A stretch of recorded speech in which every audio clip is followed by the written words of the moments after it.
Open a Canva project page and bring in your image. Resize your image to cover your entire Canva.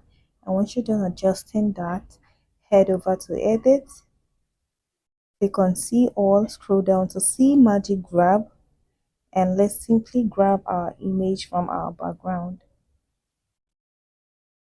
Perfect. Go over to Edit again, go to Magic Eraser and erase these excesses. I think there's one more to be erased there. Perfect. Delete that too. Now position your image properly. Go to Test, scroll down to See Typecraft, and type in your word. I'm typing in gorgeous. Go to Color and change that to white. Scroll down to see Warp Effect and choose this one.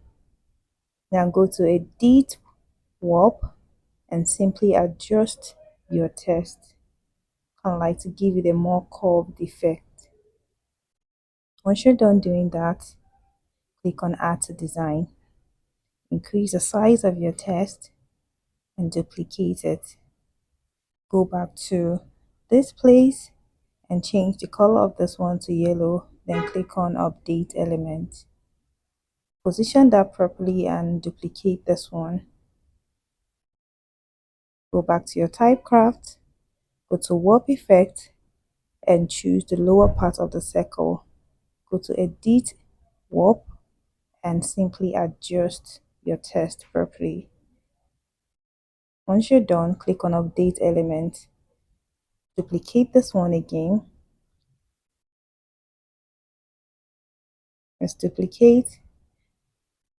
Come back here and change the color to yellow and simply click on Edit Element.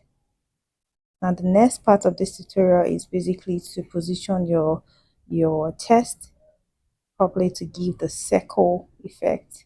Go to Layers, Show Layers, and move your image in between the entire box.